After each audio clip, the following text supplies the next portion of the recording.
2024 का लोकसभा चुनाव ठीक सामने है, लेकिन सवाल यह है कि इस चुनाव से पहले लोगों के पास में, जनता के पास में क्या संदेश जा रहा है और क्या संदेश भेजा जा रहा है। कल लालू यादव से 10 घंटे की ईडी पूछताछ करती है। आज तेजस्वी यादव को बुलाया गया है। हेमंत सोरेन को पूछताछ के लिए जगह जगह ईडी पहुंच रही है।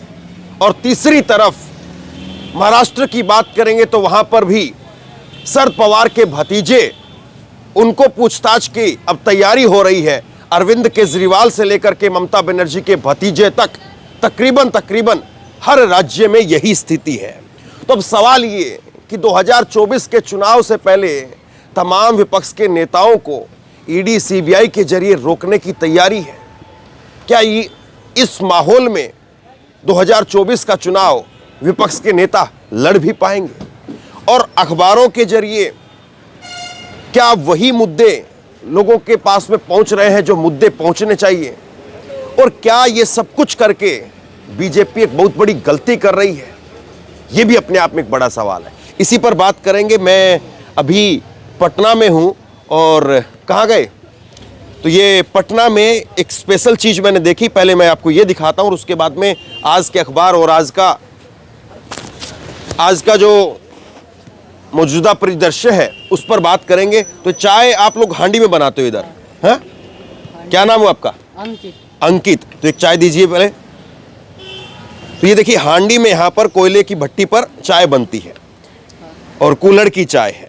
तो ये अपने आप में एक अलग तरह का एक्सपीरियंस है। शायद आपने कहीं और नहीं देखा हो, मैंने भी यहाँ पर ही देखा है। और चाय में ज़बरदस्त टेस्ट है। मैं एक चाय पी चुका हूँ, दूसरी चाय में पी रहा हूँ। तो अब सवाल ये है कि 10 घंटे की पूछताछ हुई है लालू यादव से और अब तेजस्वी यादव को आज बुलाया गया है।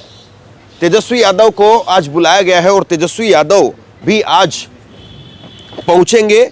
और क्या हेमंत सोरेन, झारखंड के मुख्यमंत्री, उनका भी आज कहां पर वो हेमंत सोरेन इस वक्त में है, ये पता चल पाएगा।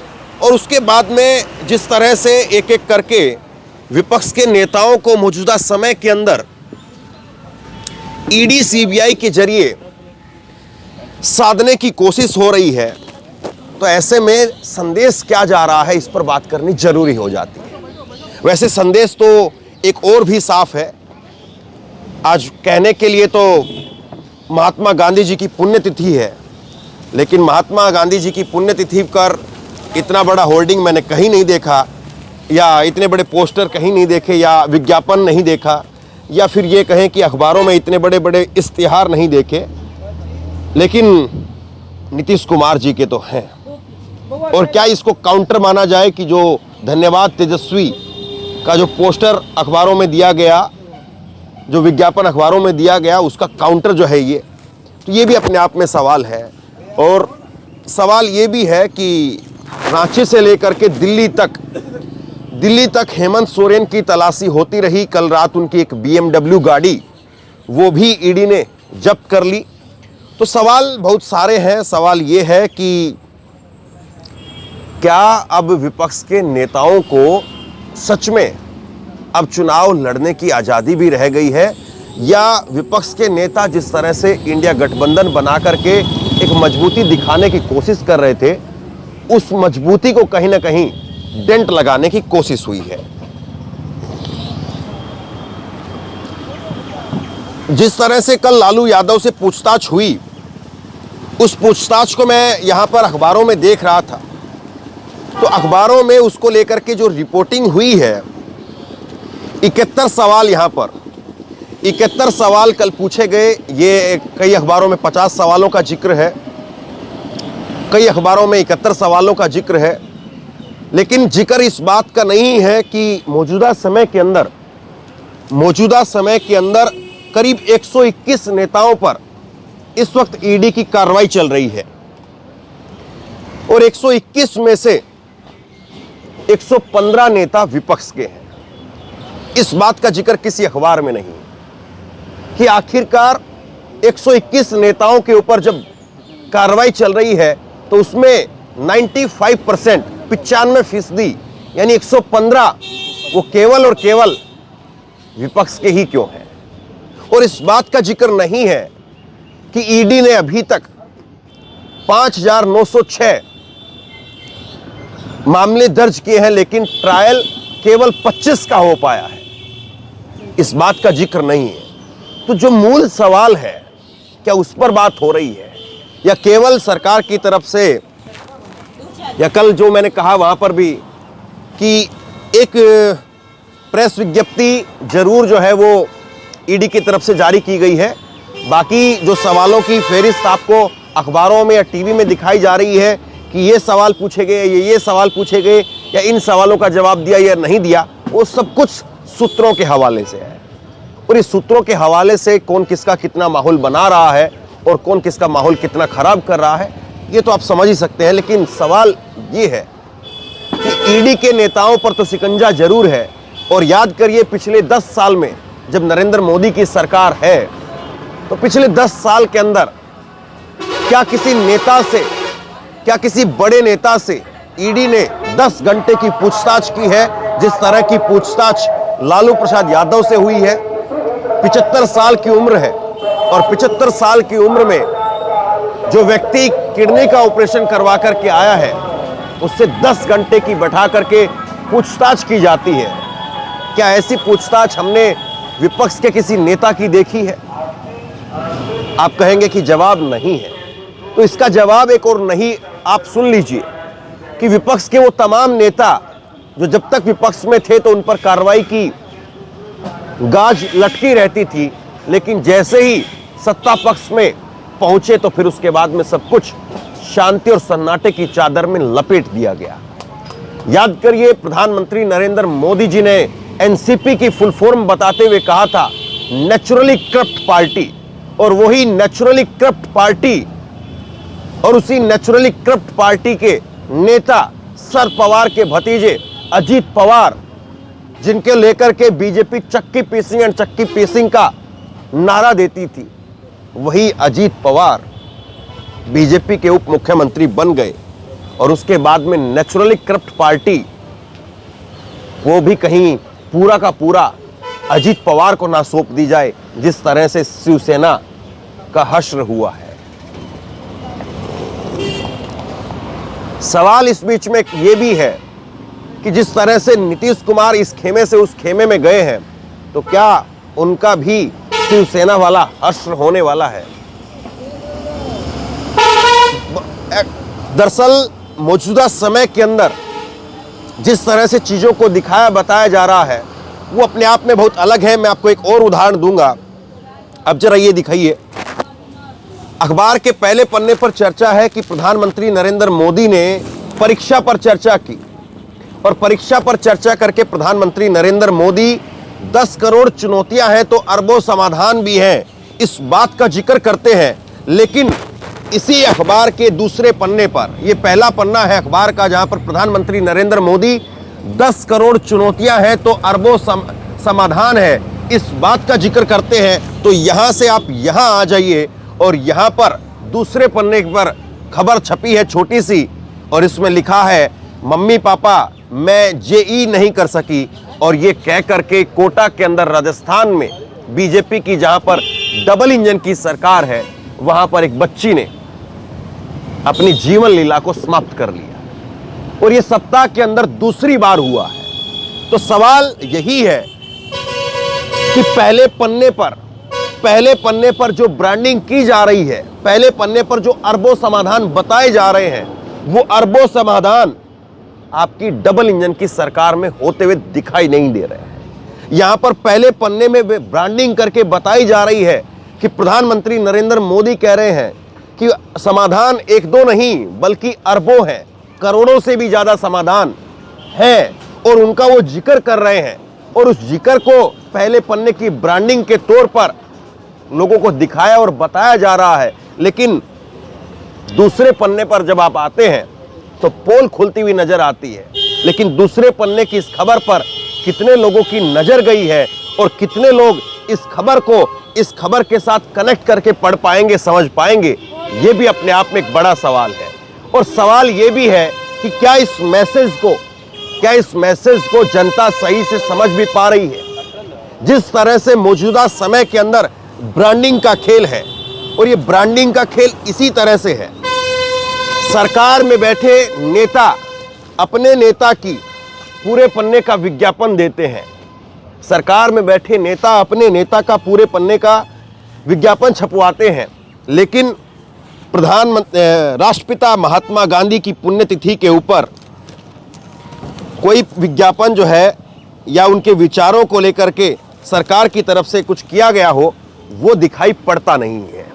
तो ऐसे में सीधा, सरल और स्पष्ट सवाल ये कि जनता को जो कुछ दिखाया जा रहा है, क्या जनता उसको बखूबी समझ रही है? क्या जनता इस मैसेज को भी समझ रही है कि वाकई जो बात हो रही है, जो बात बताई जा रही है, जो दिखाई जा रही है, हकीकत उससे उलट है और हकीकत उससे कोसों दूर है। अब सवाल ये उठता है कि 2024 के चुनाव से पहले क्या इन चीजों के कोई मायने बचे भी हैं, या 2024 के चुनाव से पहले ये सारी चीजें जो बारीकी से समझने वाली हैं, गहराई से इनमें उतर करके देखना चाहिए, वो सब चीजें हवाई हो जाएंगी और जिक्र सिर्फ और सिर्फ मंदिर का रहेगा, जिक्र सिर्फ और सिर्फ डबल इंजन का रहेगा, जिक्र सिर्फ और सिर्फ मोदी की नीतियों का रहेगा। या क्या काम हुआ, उसकी रिपोर्ट कार्ड लोग देख पाएंगे, परख पाएंगे? सवाल फिर इस बात का भी है।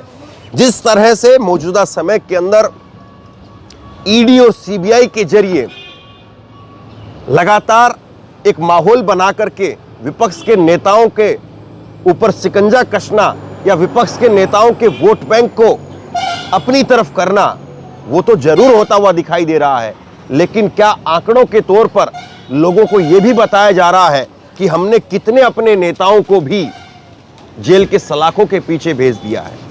क्या बीजेपी सरकार में कोई घोटाला और कोई भ्रष्टाचार नहीं हुआ? अगर आप ये मान करके चल रहे हैं तो मैं आपको एक खबर और दिखा देता हूं, ये खबर भी आपके लिए दिलचस्प होगी। 8 मंत्री बने हैं मौजूदा सरकार के अंदर, 8 मंत्री बने हैं मौजूदा सरकार में, और इन 8 मंत्रियों को अगर आप देखेंगे तो किस पर कितने केस हैं और किसके कितने करोड़ की संपत्ति है और किसकी संपत्ति के सहारे कौन कितना वोट बैंक हासिल कर सकता है और कौन कितना पार्टी के लिए क्या कुछ जुटा सकता है, सवाल फिर इस बात का भी उठेगा। इस खबर को समझिए और इस खबर को देखिए कि जो मंत्री बनने की लिस्ट अभी सामने आई है वो अपने आप में बहुत कुछ बताती है। प्रेम कुमार, उनका नाम मैं अभी देख रहा था, प्रेम कुमार, करोड़ों रुपए की संपत्ति है, मामले भी दर्ज है, लेकिन उसके बावजूद उनको लिया गया है मंत्रिमंडल के अंदर। और मंत्रिमंडल के अंदर लिया जाना वो अपने आप में बहुत कुछ कहता है कि आखिरकार राजनीति के अंदर भ्रष्टाचार मुक्त राजनीति की बात जो कही जाती है वो बात कितनी सही है, ये भी जरा देख लीजिए। तो शपथ लेने वाले मंत्रियों में प्रेम कुमार के ऊपर 6 मामले दर्ज हैं। एडीआर की रिपोर्ट बताती है कि विजय कुमार सिन्हा सबसे अधिक संपत्ति उप मुख्यमंत्री विजय सिन्हा के पास में है, जिनकी चल अचल संपत्ति 8 करोड़ 93 लाख रुपए है। श्रवण कुमार मंत्री है, कोई आपराधिक मामला दर्ज नहीं है, संपत्ति 39 लाख 43,43,000 घोषित की, माफ कीजिए, जिनकी संपत्ति 2 करोड़ 39,43,000 घोषित की गई है। सम्राट चौधरी संपत्ति के मामले में दूसरे नंबर पर है। उप मुख्यमंत्री बने हैं सम्राट चौधरी, जिनके पास में 8 करोड़ 95 लाख रुपए की चल और अचल संपत्ति है। विजय चौधरी कोई मामला दर्ज नहीं है, कुल चल और अचल 2 करोड़ की संपत्ति है। विजेंद्र यादव सबसे बुजुर्ग मंत्री हैं, आपराधिक मामला दर्ज नहीं है, इनकी कुल चल और अचल संपत्ति 2 करोड़ है। संतोष 2 आपराधिक मामले दर्ज हैं और कुल संपत्ति 2,57,40,00,000 है। प्रेम कुमार गया से 8 बार विधायक हैं, भाजपा के वरिष्ठ नेता हैं। चल अचल संपत्ति 1,70,00,000 और 6 इनके ऊपर केस दर्ज हैं। तो कुल मिलाकर के ये मौजूदा मंत्रिमंडल की तस्वीर है। लाखों करोड़ों रुपए की बात इस वक्त में विपक्ष के नेताओं को लेकर के जरूर दिखाई जाती है। ये तो घोषित संपत्ति है।